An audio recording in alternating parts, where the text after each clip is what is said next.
What happens when royalty draws a line, and someone like Meghan Markle crosses it? Imagine sitting in a room with centuries of tradition around you, the weight of history pressing down, and being told, in no uncertain terms, that your ambitions, your dreams, even your carefully cultivated image, cannot use one of the most prestigious titles in the world. That is exactly what happened when Prince William made a decision that would send shockwaves through the palace, the media, and the public alike.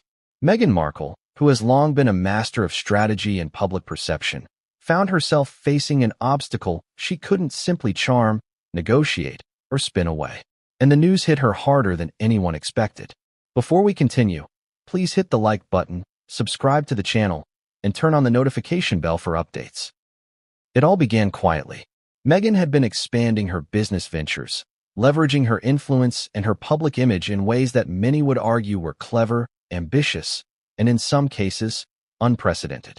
She had been building a personal brand that extended far beyond the palace walls, working tirelessly to create platforms, endorsements, and projects that bore the unmistakable shine of her name. But there was one element that she tried to attach to it all, the HRH title. In her mind, it was not just a designation. It was a tool, a badge of credibility, a door opener that could elevate her ventures beyond anything she could achieve on her own. But Prince William, the future king, the custodian of royal tradition, saw it differently. He understood the gravity of allowing the HRH title to be used in commercial pursuits. It was not just a matter of etiquette, it was a matter of principle. Allowing it could set a precedent that might undermine the monarchy's carefully maintained structure, blur the lines between personal enterprise and royal responsibility, and, perhaps most importantly, signal to the world that tradition could be bent for personal gain. And so, after much deliberation, consultation with advisors, and consideration of the broader implications, he made his decision. The news was delivered privately, in a setting that could only be described as tense. The room was filled with the kind of polite stiffness one expects in the palace, but beneath it, emotions ran high. Meghan, accustomed to navigating the media, public opinion, and her own intricate network of influence, found herself at a rare disadvantage. The power dynamic had shifted. For the first time in this ongoing saga, she was facing a royal authority who could not, bend to her will. And the impact was immediate, emotional, and deeply personal. Why does this story matter now? Because the implications extend far beyond one woman's business ambitions. It is about the boundaries of monarchy in the 21st century, the tension between personal branding and institutional tradition, and the human drama that unfolds when those worlds collide. Prince William's decision is not just a royal decree. It is a statement about responsibility, about legacy, and about the limits even the most ambitious individuals face when they enter a world governed by rules older than most countries. And for Meghan, it is a moment of reckoning, a confrontation with reality that she cannot simply ignore. Imagine the scene. Meghan, known for her composure and poise, being told that her use of HRH in any commercial context was prohibited. A title she had worn, that had accompanied her in countless public appearances, that had been attached to her every endeavor in the public eye, could no longer serve her personal ambitions. The emotional weight of this decision was enormous. Reports suggest that she was left in tears, stunned not just by the rejection itself, but by the realization that her strategies, her plans, and her assumptions about influence and leverage would now have to be completely rethought. The palace, of course, remained silent publicly. No statement, no press release, no tweet. The tension was contained within the walls of one of the most closely watched residences in the world, a tension that the media would eventually sniff out and the public would devour. And yet, behind closed doors, the drama was real, palpable, and escalating. Advisors whispered in corners. Aides prepared statements that might never be used, and Meghan herself began to consider her next move. How to navigate a setback that could impact her brand, her image, and her very sense of control over her own narrative. Here's the thing. People often forget that the monarchy is as much about perception as it is about protocol. Every title, every appearance, every word spoken in public carries weight. Allowing the HRH title to be used commercially by a former working royal would send a message, not just to the public, but to every other member of the royal family. That rules are flexible when personal ambition is involved. William's decision, therefore, was not simply about stopping Meghan. It was about protecting the institution, safeguarding centuries of tradition, and setting a precedent that could not be ignored. And Meghan? She was left to grapple with the reality that not every battle can be won with charm, strategy, or clever media campaigns. This was a confrontation that tested not just her professional ambitions, but her emotional resilience. Friends and insiders report that she was shocked, frustrated, and even angry. Yet beneath the initial reaction, there was a recognition that this was serious, that it wasn't just a minor setback, and that navigating the aftermath would require every ounce of her skill and determination. Think about it. How often do we see someone accustomed to controlling their narrative suddenly find themselves confronted with an immovable obstacle? It's rare. And in the world of royalty, it's even rarer. Meghan had spent years crafting an image, building alliances, and positioning herself in a unique space between celebrity and royalty. Suddenly, that carefully constructed path had a roadblock, and the consequences of this block could ripple outward in ways that even the most experienced strategists might struggle to anticipate. What would Meghan do next? Would she accept the decision quietly, pivot to alternative strategies, or find a way to challenge it? And what does this mean for the relationship between the siblings, William and Harry, and the former couple's ongoing dynamics with the royal institution? These questions hang in the air, unanswered, and set the stage for a story full of tension, emotion, and unexpected developments. The intrigue doesn't stop there. Public opinion is a fickle beast, and every decision made behind palace doors eventually finds its way into the public sphere. Social media chatter, tabloid headlines, and international coverage ensure that no private decision stays private for long. For Meghan, the challenge was not just legal or procedural, it was also about perception. Every move she made would be scrutinized, analyzed, and judged, adding layers of pressure to an already tense situation. And then there is Harry. How does he fit into this picture? Loyal, protective, and deeply invested in his wife's welfare, Harry's perspective cannot be ignored. Did he support her ambitions? Did he attempt to intervene? Or was he caught between loyalty to his wife and respect for the institution he was born into? These dynamics add yet another layer to the story, complicating the emotional landscape and heightening the stakes. As the hours and days passed, Meghan reportedly began to assess her options. Legal advisors, PR teams, and close friends weighed in. Could she find a loophole? Could she negotiate? Or was William's decision final, absolute, and unyielding? Each possibility carried risks, rewards, and potential fallout, and the pressure was immense. What does it take to be both a member of the royal family and a modern entrepreneur?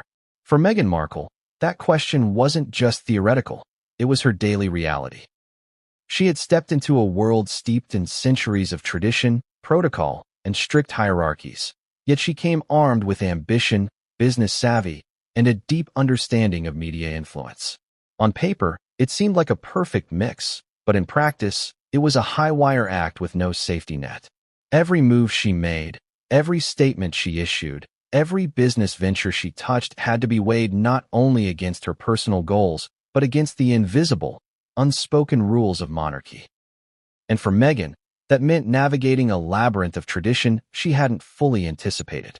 From the moment she married into the royal family, Meghan had been meticulous about shaping her image. She was not just a duchess, she was a brand, a voice, a presence that extended beyond Buckingham Palace. Unlike previous royals who relied solely on their titles and appearances, Meghan understood the power of leverage in the modern age. She saw opportunities where tradition saw restraint. She understood the potency of the HRH title, not just as a symbol of status, but as a tool she could use to amplify her ventures. She imagined a world where the credibility of royalty could lend weight to her projects, where her name combined with HRH could open doors that otherwise might remain closed. But royal protocol is not a casual guideline. It is the spine of the institution. The HRH title, formerly known as Her Royal Highness, is not just a ceremonial flourish. It represents centuries of authority, duty, and public expectation. It cannot be leveraged for personal profit without the risk of eroding the very institution it represents. And this is where Meghan's ambitions clashed with reality. While she saw branding potential, the monarchy saw precedent, boundaries, and the responsibility to uphold tradition. It was a subtle but profound tension, personal aspiration versus institutional preservation. Insiders reveal that Meghan's early ventures were carefully crafted to test these boundaries. Small collaborations, media appearances, and speaking engagements were all infused with an aura of royalty. She was strategic, often consulting her team about how to present herself in ways that maximized influence without overtly crossing lines. Yet the lines were there, and the palace noticed. Advisors watched quietly as plans developed, evaluating whether certain opportunities would blur the distinction between personal enterprise and royal duty. And the more Meghan pursued these ventures, the more scrutiny they attracted. What's fascinating here is how Meghan navigated these waters with both boldness and subtlety.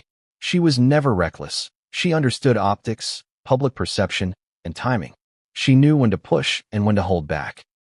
Yet, even the most sophisticated strategy cannot override centuries-old rules enforced by someone like Prince William, who carries the weight of the monarchy in every decision he makes. William understood that allowing one member, even a popular, charismatic one, to bend the rules could create a slippery slope, eroding not only the title's integrity, but also the public's trust. Meghan's ambition was not limited to personal gain. She genuinely sought impact. Philanthropy, advocacy, media projects, all were part of her blueprint for influence. But when combined with the HRH title, these efforts took on a different dimension, one that the royal institution could not easily sanction. The tension was not about capability, it was about boundaries.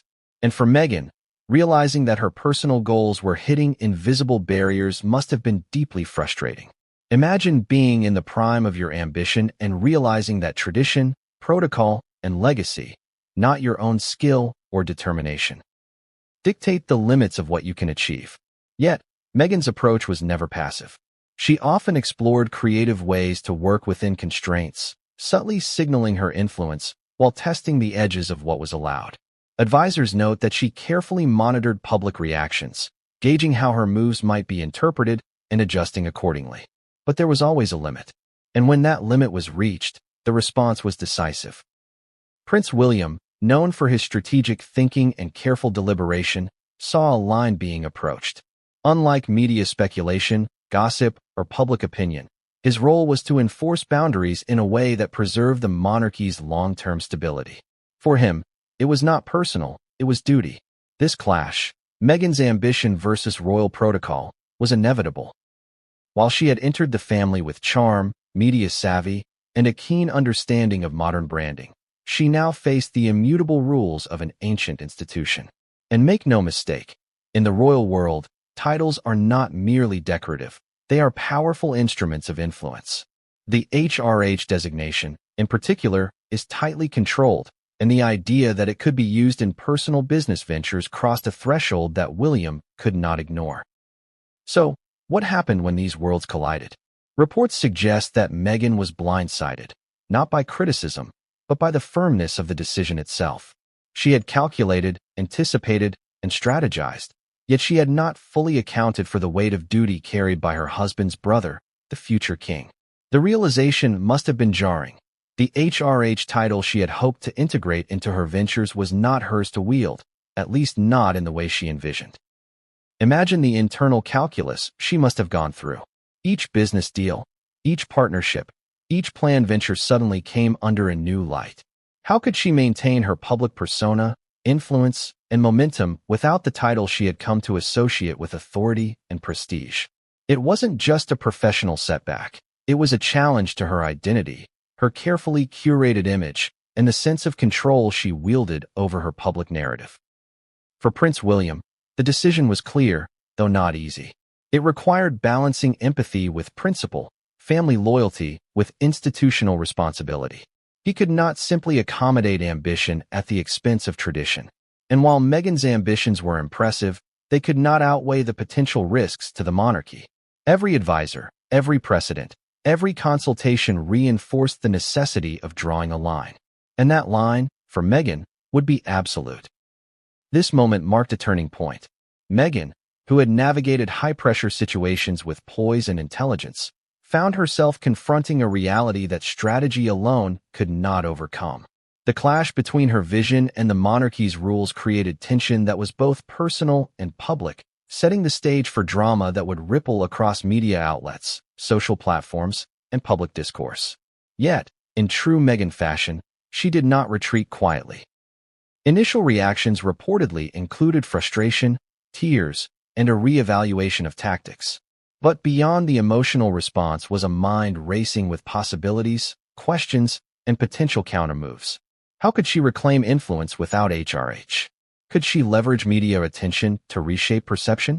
And how would this alter her relationship with William, the palace, and the broader royal family? And here lies the tension that grips the public. One woman, ambitious and determined, facing an institution whose rules predate modern business and media by centuries. It is a collision of worlds, celebrity and royalty, personal ambition and institutional duty, modern branding and historical protocol. Every decision, every reaction, every media report becomes a chess move in a game with high stakes and few rules visible to outsiders. As Meghan processed this reality, she also faced the unspoken pressures of public perception. Supporters admired her drive, while critics questioned her motives. The palace, meanwhile, maintained silence, reinforcing the boundary without public fanfare.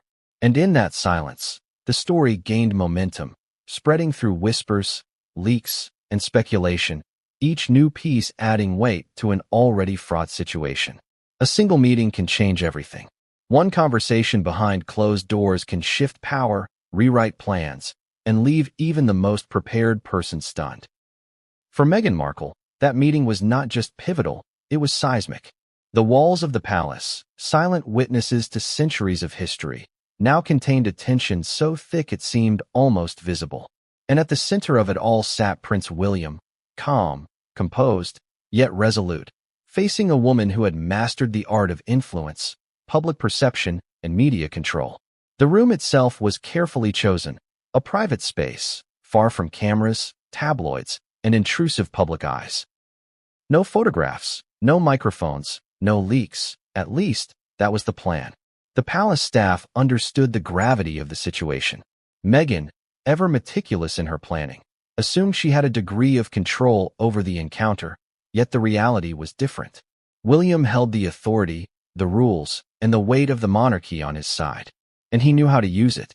The meeting began with small talk, the kind that masks tension and lulls participants into a sense of normalcy. But anyone paying attention would have noticed the subtle cues, the tight jawline, the measured pauses, the occasional glance that betrayed thoughtfulness bordering on calculation. William was deliberate, strategic, and in full command.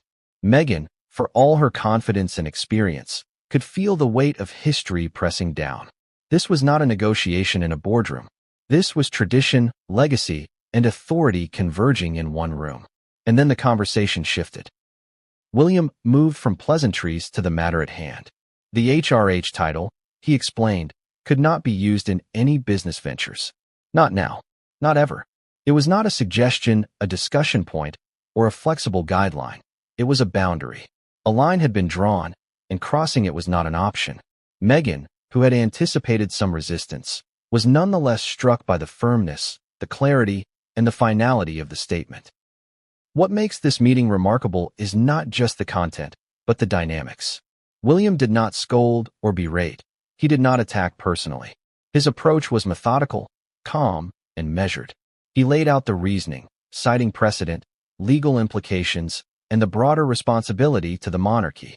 It was a masterclass in authority. Every word reinforced the gravity of the situation. Every pause allowed the weight of tradition to sink in. And Meghan, despite her preparation and understanding of influence, could not simply charm her way out. She tried, of course. Questions were posed, hypotheticals suggested, and attempts at negotiation subtly made. Could exceptions be considered? Could phrasing or presentation make a difference? William listened, considered, and then dismantled each possibility with clarity and precision. There was no room for ambiguity. The title, he explained, belonged to the monarchy, not to personal branding. It was a principle, a standard, and a line that could not be crossed. For Meghan, the emotional impact was immediate.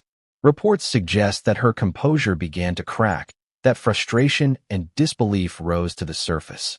Here she was, a woman accustomed to navigating challenges with grace, finding herself facing a barrier that was immovable. Tears, whispers, and sharp intakes of breath punctuated the silence of the room. This was not just a professional setback. It was personal. It challenged her identity, her ambitions, and her assumptions about influence and negotiation. And yet, the drama did not end with emotion.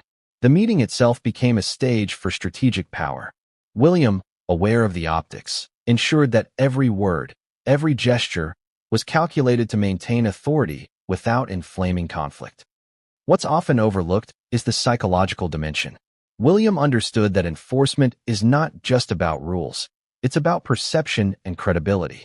If Meghan were allowed to proceed with her plans, it would signal weakness, compromise precedent, and potentially embolden others. The HRH title, while symbolic, carried enormous weight. Allowing personal business ventures to leverage it would blur lines, diminish institutional authority, and set a dangerous example. And so, the decision was communicated clearly, firmly, and without room for negotiation. The emotional stakes were equally high. Meghan had invested years in crafting a personal brand that intertwined with her royal identity. Suddenly, a key tool in that endeavor was stripped away. The realization was profound. Influence without the HRH title was possible, but it would be harder, less credible, and more complicated. The meeting, intended as a private clarification, became a moment of reckoning. A confrontation between ambition and tradition, strategy and authority, personal desire and institutional responsibility. As the conversation continued, tension escalated. Meghan attempted to find common ground, proposing alternative solutions, emphasizing her contributions and her public image. William listened, acknowledged, but ultimately reaffirmed the boundary. The HRH title was not negotiable. The discussion, while polite on the surface, was an emotional minefield. Every word carried weight. Every pause allowed unspoken tension to build. Outside the room, palace staff sensed the gravity of the encounter. Advisors whispered in corners. Aides prepared statements that might never be used, and the world outside continued unaware of the drama unfolding behind closed doors. The silence of the palace contrasted sharply with the storm brewing inside. It was a calculated isolation, designed to maintain control, preserve authority, and prevent leaks. And yet, the intensity of the moment was palpable to everyone present. At the heart of this meeting was a fundamental question. What does it mean to be a modern royal?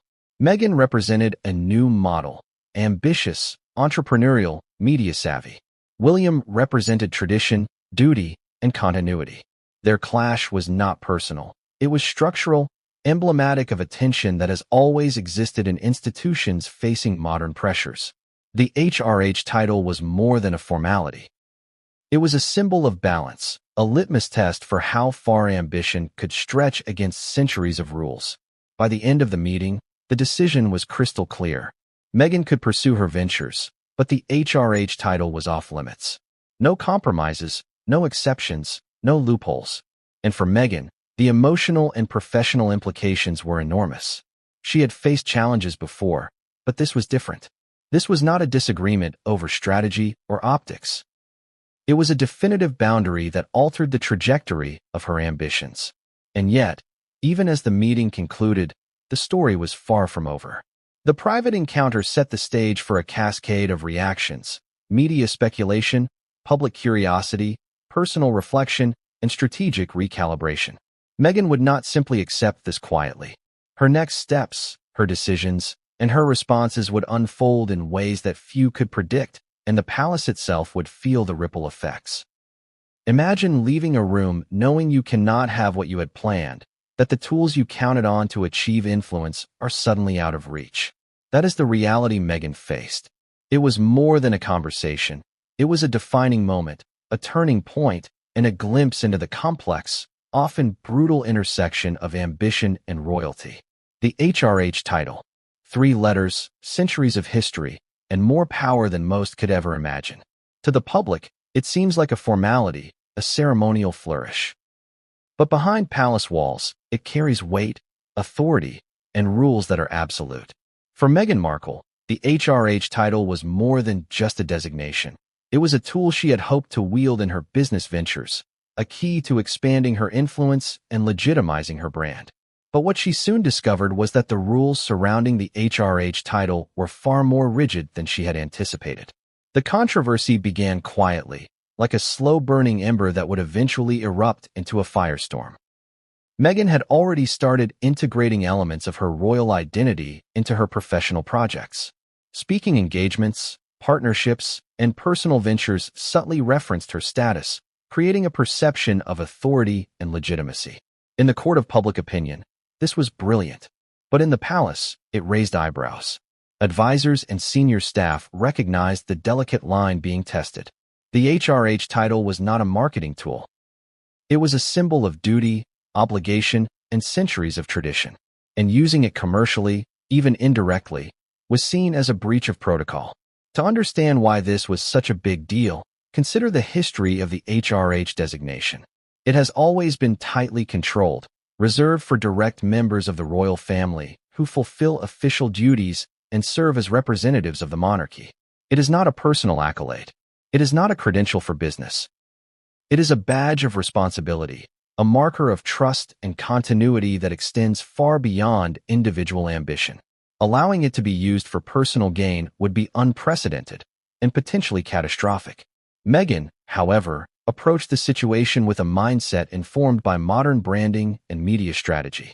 She saw the title as a way to differentiate her ventures, a symbol that could open doors, attract partners, and elevate her projects above competitors. In her eyes, the HRH title could amplify her voice, her message, and her influence. But what she underestimated was the rigidity of the institution itself and the degree to which rules were enforced by those who prioritized legacy over personal ambition. Prince William, in particular, saw the risks clearly. Allowing the HRH title to be associated with commercial ventures would not just impact Meghan. It would create a precedent for the entire family. Other royals could attempt similar maneuvers, blurring the line between duty and personal gain. Public perception, always fragile and intensely scrutinized, could shift, and the monarchy's credibility could be called into question. William understood that sometimes leadership requires difficult decisions that are unpopular but necessary for the long-term preservation of the institution. And so, the decision to block Meghan from using HRH in any business context was made with precision. It was not personal, it was structural. It was about protecting the title, the family, and the institution. But for Meghan, it felt personal. After all, she had built much of her identity and professional strategy around the idea that her royal status added a layer of credibility and influence. Stripping away that tool was like removing the foundation from under a carefully constructed building. The emotional impact was immediate and profound. Publicly, the story remained under wraps, as is often the case with sensitive royal matters. But behind palace walls, the discussion was intense. Advisors debated the nuances, weighing legal ramifications, historical precedent, and the potential for media fallout.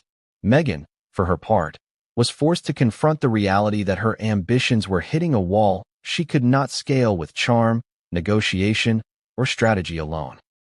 The HRH title, once a symbol of power, had become a barrier she could not overcome. What makes this controversy particularly fascinating is how it highlights the tension between modern ambition and centuries-old tradition. Meghan represents a new type of royal, media-savvy, entrepreneurial, and willing to leverage personal branding in ways that previous generations never would have considered. William, on the other hand, embodies continuity, duty, and the enforcement of rules designed to protect the monarchy's long-term integrity. The clash is almost inevitable, a collision between progress and preservation. Insiders reveal that Meghan initially tried to push back in subtle ways, questioning the boundaries, proposing alternatives, and exploring creative workarounds. But each suggestion was met with careful reasoning from William and his advisors, explaining why the title could not be leveraged commercially. The rationale was simple yet unyielding. HRH is a public trust, not a personal asset. Any deviation could erode public confidence and compromise the integrity of the monarchy itself. The controversy was compounded by Meghan's public persona. She had become a figure of immense influence, admired and critiqued in equal measure. Her every move was analyzed, every appearance dissected, and every decision scrutinized. Using the HRH title commercially would not just be a breach of protocol. It would be a global spectacle, exposing her to criticism from media, historians, and the public alike. The stakes were enormous, and the risk of backlash was high. Emotionally, the impact on Meghan was significant. Reports suggest that she felt frustration, disbelief, and even anger. For a woman who had meticulously planned her career, cultivated influence, and navigated complex social and media landscapes, being told no in such a definitive manner was jarring. It was a rare moment in which her usual tools, charm, strategy, media savvy, were rendered ineffective. And for someone accustomed to shaping narratives, this was a hard lesson in the limits imposed by tradition. The HRH controversy also reignited tensions within the royal family. Allies, advisors, and observers all recognized the potential for conflict. How would Harry respond? Would he support Meghan's ambitions, challenge William's decision, or attempt to mediate? And what about public perception? The palace knew that any leak or rumor could quickly escalate, turning a private disagreement into a global story. The stakes were as emotional as they were strategic, and the ripple effects of this single decision were just beginning to emerge. What's more, the controversy exposed a deeper question: what does it mean to be royal in the modern world? Meghan's ambitions, while bold and forward-thinking, collided with centuries of protocol designed for a very different era. The monarchy, with its rigid structures and symbolic titles, does not easily accommodate modern entrepreneurial ambition. And Meghan, despite her experience and skill, had to confront a reality where influence and authority are not simply earned. They are granted and protected by tradition. Yet, even in the midst of this tension, Meghan's resilience and determination were evident. Advisors noted that she began to assess her options carefully, considering alternative strategies to maintain influence without breaching protocol. Could she focus on projects that did not require the HRH designation? Could she pivot her branding to emphasize personal achievement rather than royal status? These were questions that demanded both creativity and strategic foresight. And while the palace enforced the rules firmly, the story was far from over. The HRH controversy became a catalyst for a broader narrative, one of ambition, strategy, and the high-stakes tension between personal goals and institutional authority. Meghan's journey, already closely watched by the world, now included a battle over identity, credibility, and the limits of influence. By the end of this chapter, it was clear that the HRH title was not merely a formality.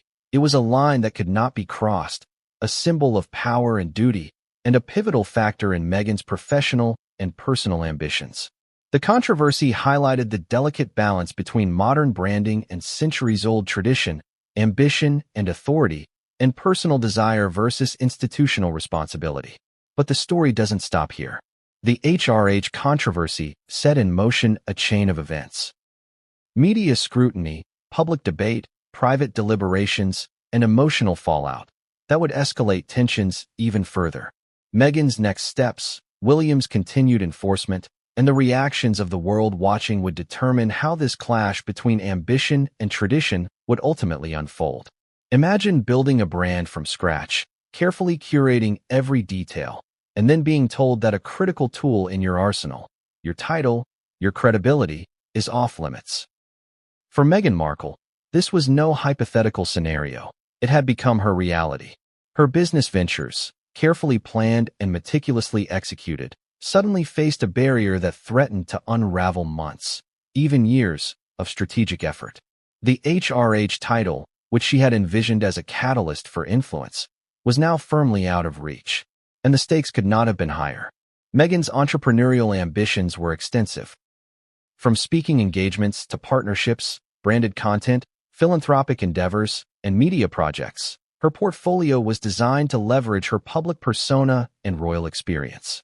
Each venture was carefully calculated to maximize reach, credibility, and impact, The HRH title was not just a decorative flourish. It was a seal of authority, a shortcut to attention, and a symbol of legitimacy in the crowded and competitive world of business and media. Without it, the playing field looked different, and the challenges loomed large. The first real signs of trouble appeared when advisors began reviewing contracts, branding proposals, and collaboration opportunities. Legal teams flagged language that referenced royal status, warning that unauthorized use of HRH could result in complications, reputational damage, or even legal challenges from the palace.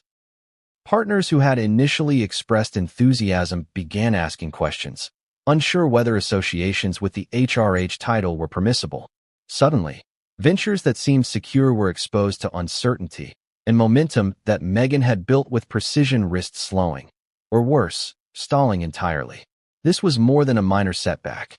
For a brand that relied on perception, trust, and influence, the loss of HRH was a seismic shift. Public credibility, investor confidence, and media leverage were all tied to the prestige of the title. Without it, Meghan faced the challenge of proving authority, legitimacy, and value without the very element she had counted on. Advisors reported that she was forced into a period of intense reevaluation, rethinking branding strategies, adjusting messaging, and recalibrating the public narrative she had worked so hard to control. The emotional impact of this professional threat was immense. Meghan, who had faced criticism and scrutiny for years, was accustomed to navigating obstacles with poise and strategic finesse. Yet the HRH barrier was not just a minor hiccup. It struck at the core of her identity as a modern royal entrepreneur. Reports suggest that frustration, disbelief, and a sense of personal affront ran high. For someone whose brand was built on a combination of authenticity, visibility, and status, being told that a cornerstone of influence was off-limits was a blow to both ambition and ego. This was also a strategic moment for the palace. Allowing HRH to be used commercially could set a dangerous precedent, but enforcing the restriction sent a powerful message. The monarchy had drawn a line. Personal ambition may flourish, but titles are not commodities. They are symbols of responsibility, duty, and historical continuity. By restricting HRH, William and the palace were signaling that even someone as media-savvy and popular as Meghan could not bend the rules for personal gain. The message was clear, but the fallout was complicated. For Meghan, the challenge was twofold: navigating the immediate threat to her ventures and recalibrating her broader strategy for influence. Without HRH, she had to find ways to maintain credibility, attract partners, and secure media attention without relying on the title that had previously opened doors. It was a high-stakes game of reinvention under pressure, and the clock was ticking. Every project, every partnership, and every public appearance now carried heightened scrutiny. Advisors reported long nights of planning, drafting alternative approaches, and brainstorming ways to maintain momentum in a landscape suddenly stripped of one of her most powerful assets. Public perception added another layer of complexity. Meghan's fan base, supporters, and media followers were accustomed to seeing her wield influence with authority. The removal of HRH from her ventures risked creating questions in the public mind. Was she less influential, less credible, or less royal than before? The subtle optics of the situation were critical. In a world where perception is often as important as reality, Meghan had to navigate the narrative carefully to avoid damage to her brand image and her carefully curated public persona. Behind the scenes, the palace also monitored the situation. Advisors understood that any misstep could attract media speculation, leaks, or even misrepresentation in tabloids. Meghan's team faced delicate challenges, continuing ventures while respecting the HRH restriction, managing public expectations, and avoiding conflicts that could further inflame tensions. Each decision required precision, foresight, and an acute awareness of both strategy and optics. The tension extended to Meghan's closest allies and family members. Private discussions revealed debates over the best way forward, balancing ambition with caution. Some advocated for pivoting away from any royal association, emphasizing personal achievements and accomplishments. Others explored ways to subtly convey influence without directly invoking the HRH title. The conversations were complex, intense, and, at times, emotionally charged. The stakes were not just financial or professional, they were deeply personal. And then there was Harry. Loyal, protective, and deeply involved. He was caught between supporting Meghan's ambitions and respecting the rules of the monarchy. The dynamic was delicate. Harry's instinct was to defend and advocate for his wife, but the enforcement of palace rules was not easily overridden. Reports suggest tension behind closed doors, with strategic debates and emotional discussions about how to navigate this unprecedented challenge. The balance between family loyalty and institutional authority had never been more critical or more fragile. Meghan's response to the threat to her business ventures was strategic, but also deeply human. She felt frustration, disappointment, and even anger, but she also recognized that she needed to adapt. Advisors noted that she began exploring new avenues: personal branding without HRH, media projects that emphasized her own achievements, and partnerships that did not rely on royal status. The process was not easy, and the pressure was immense, but it revealed a resilience that had been honed over years of public scrutiny and personal challenge. The implications of this moment extended far beyond Meghan's immediate business concerns. The enforcement of HRH restrictions became a broader symbol of the monarchy's ability to maintain authority and protect institutional integrity. It reinforced the boundaries between personal ambition and public duty, highlighting the delicate balance required in a family where every decision is observed, analyzed, and debated by the public. But even as Meghan recalibrated her strategy, the challenges were far from over. The public, media, and royal observers were beginning to notice cracks, whispers, and hints of tension. Questions about influence, credibility, and strategy began circulating, setting the stage for a dramatic unfolding of events. Few moments in modern royal history have captured both public fascination and private tension quite like the standoff between Prince William and Meghan Markle over the HRH title. On one side, William, the future king, guardian of centuries-old traditions, an emblem of the monarchy's continuity, stood resolute. On the other, Meghan, the ambitious, media-savvy duchess, a woman accustomed to crafting influence and shaping narratives, faced a boundary she could not charm, negotiate, or spin away. What followed was a collision of duty and ambition, authority and emotion, and strategy and vulnerability. The firmness of William's decision cannot be overstated. He had spent years observing the subtle ways in which the monarchy's symbols, titles, and precedents could be leveraged, distorted, or misinterpreted. Allowing HRH to be used commercially was not a simple oversight. It would be a violation of the very framework that sustains the institution. Advisors stressed that William's resolve was both deliberate and calculated. This was not an emotional reaction. It was a strategic enforcement of a rule meant to preserve not just protocol, but centuries of legacy. The palace insiders described the moment as tense yet controlled. William laid out the decision with clarity and authority, explaining why HRH could not be associated with personal business ventures. The reasoning was methodical. The title is not a commodity. It carries public responsibility, and misuse could undermine the monarchy's credibility. Each word was precise, measured, and unambiguous. There was no room for negotiation. For Meghan, the impact was immediate and deeply personal. To the outside world, she had appeared poised, confident, and unflappable in countless public appearances.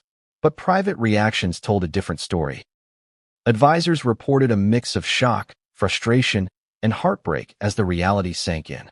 The HRH title had been more than a symbol. It was a cornerstone of her strategy, an integral part of her public identity, and a tool she had relied on to project authority and influence. Losing it was like removing the foundation from under a building she had meticulously constructed. The emotional response was complex. Reports suggest that tears were shed, whispered expressions of disbelief filled private corridors, and a sense of personal affront permeated Meghan's circle. For someone whose career had been built on controlling narratives, shaping perception, and leveraging influence, being confronted with an immovable boundary was jarring. It was a rare moment in which strategy met reality, and reality won. Yet, despite the emotional intensity, Meghan's reaction was also strategic. She began assessing options, recalibrating messaging, and exploring alternatives that could maintain influence without HRH. Advisors described a process that was both methodical and emotional, balancing frustration with forward thinking, disappointment with resilience, and vulnerability with tactical decision-making. This was not defeat. It was a pivot under pressure, a recalibration in response to an obstacle no one could have fully predicted. The dynamic between William and Meghan in this period is particularly telling. William's firmness was not born of cruelty, but of principle. He was enforcing rules designed to protect the monarchy, to prevent precedents that could destabilize centuries of tradition. Meghan's reaction was not insubordination, but human, an emotional response to an unexpected, significant challenge. The intersection of these two forces, unyielding authority and emotional intensity, created a moment of tension that would reverberate through the palace, the media, and public discourse. What made this standoff even more dramatic was the awareness of public scrutiny. Meghan knew that her every move, expression, and statement would be observed, analyzed, and interpreted by audiences worldwide. The HRH restriction was not just a private boundary. It was a potential headline, a story with viral implications. This awareness heightened the emotional stakes. She was navigating not only a personal and professional challenge, but also the pressures of being a global public figure under constant observation. Harry's role during this period added another layer of complexity. Loyal and protective, he was caught between supporting Meghan's ambitions and respecting the monarchy's rules. Private conversations reportedly involved tense discussions about strategy, public messaging, and the implications of the HRH restriction. The family dynamic.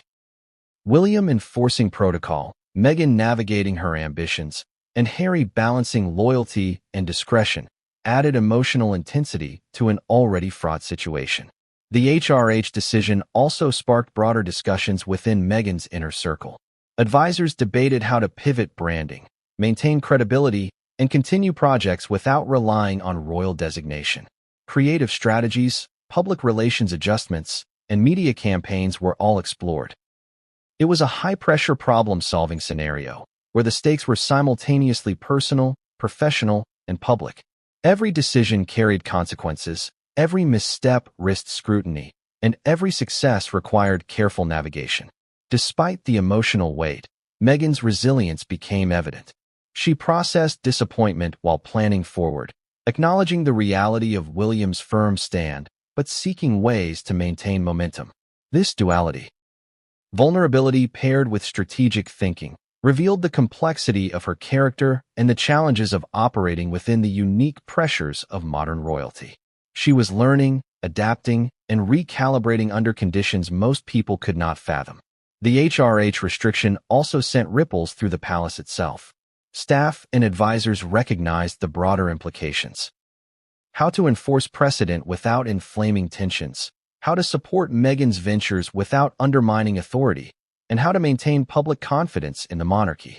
The internal calculations were delicate, balancing enforcement with empathy, authority with diplomacy. William's decision had immediate consequences, but the management of fallout was equally critical. Emotionally, the stakes could not be ignored. Losing access to HRH represented more than a professional limitation. It was a challenge to identity, influence, and personal ambition. For Meghan, the restriction was a test, a moment in which ambition collided with tradition and authority. Her tears, frustration, and recalibration were human responses to an unprecedented challenge.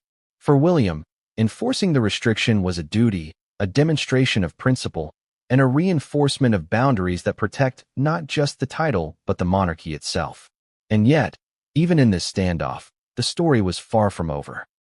The emotional fallout, strategic recalibration, and ripple effects would continue to unfold. Media speculation, public perception, and private deliberations created a pressure cooker environment. Meghan's next moves, William's continued oversight, and Harry's loyalty would intertwine in ways that were unpredictable, tense, and dramatic.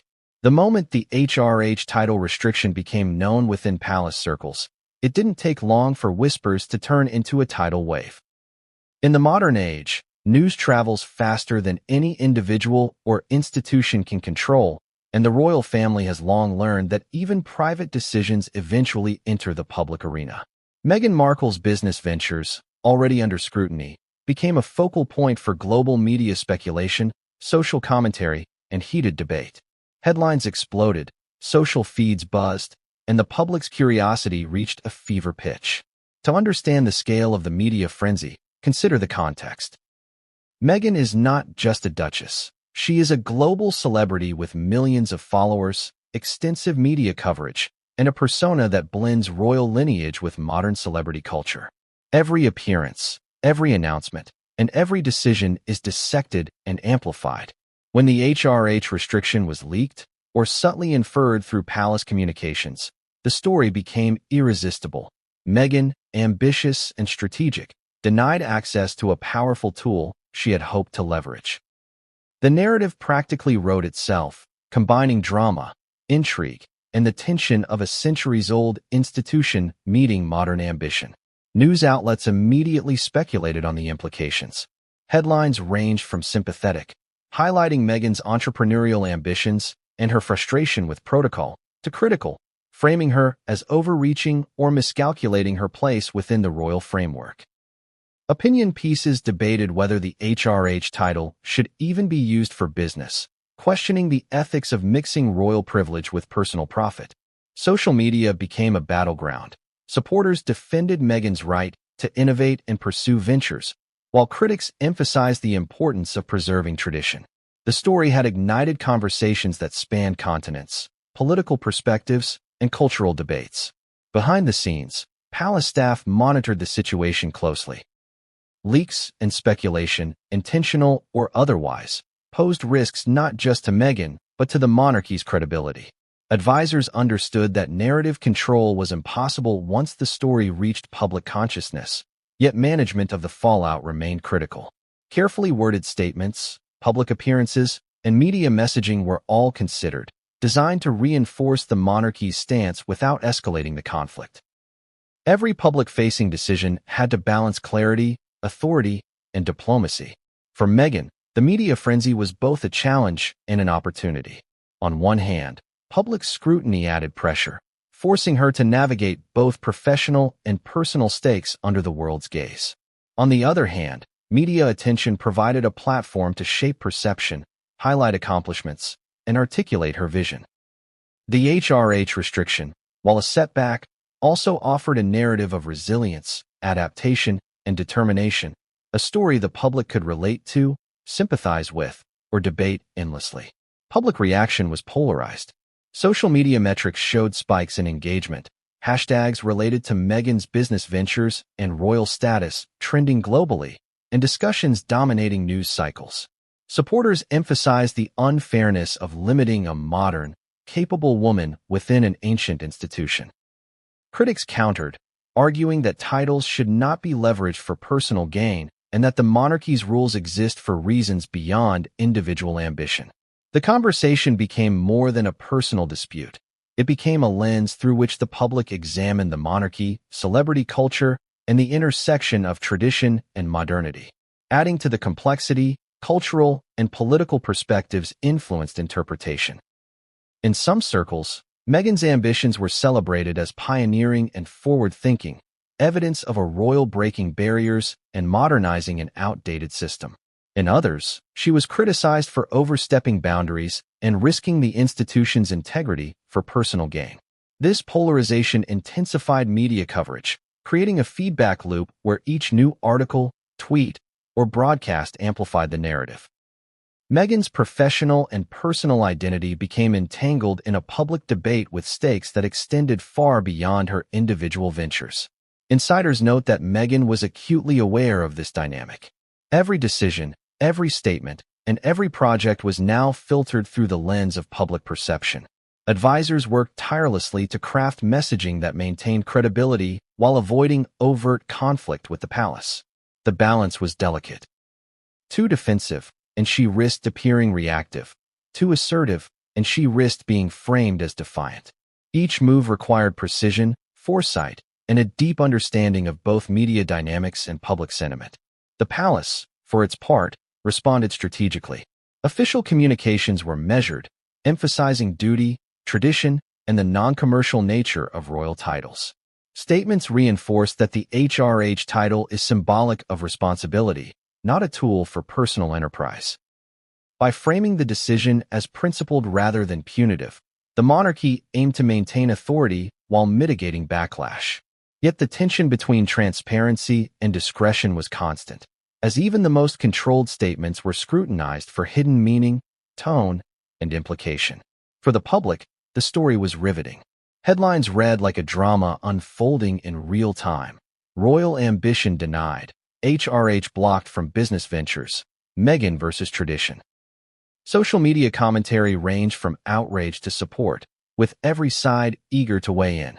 Memes, opinion polls, and viral debates proliferated. The narrative captured attention because it combined high stakes, emotional tension, and cultural relevance. A modern woman challenging centuries-old rules and facing consequences that were as public as they were personal. Emotionally, the media frenzy compounded Meghan's challenges. The private disappointment of losing HRH was amplified by global scrutiny, public debate, and the weight of thousands of opinions. Advisors reported that she felt pressure not only from the palace and institutional rules, but from the court of public opinion. Every project, every collaboration, and every public appearance became a test of both professional strategy and emotional resilience. Yet, within this whirlwind, Meghan demonstrated adaptability. She began exploring ways to leverage public attention positively, highlighting personal achievements, charitable initiatives, and professional expertise. While the HRH title was off-limits, she sought alternative forms of influence, storytelling, partnerships, media projects, and personal branding that emphasized her vision, experience, and accomplishments independent of royal designation. The challenge became an opportunity for strategic reinvention. Harry's support during this period was critical. Privately, he reassured Meghan, advocating for her in discussions, and helping her navigate the intensified media scrutiny. Their partnership became a point of strength amidst the storm, but it also introduced additional tension with William and the palace. The delicate balance of family loyalty, personal ambition, and institutional responsibility was under constant negotiation, each move influencing public perception and media narratives. By the end of this chapter, it was clear that the HRH title controversy had evolved from a private boundary to a global spectacle. Meghan's business ventures were under scrutiny, the media was relentless, and public opinion was fiercely divided. The palace had asserted authority, but the ripple effects of the decision were intensifying. Meghan's next moves, her responses to both internal and external pressures, and the continued evolution of public perception would determine how this story unfolded. Every setback contains within it the seed of reinvention. For Meghan Markle, the HRH restriction and the ensuing media frenzy were catalysts, forcing a reevaluation of strategy, identity, and ambition. Her business ventures, once closely tied to her royal designation, now demanded creativity, resilience, and a new approach to influence.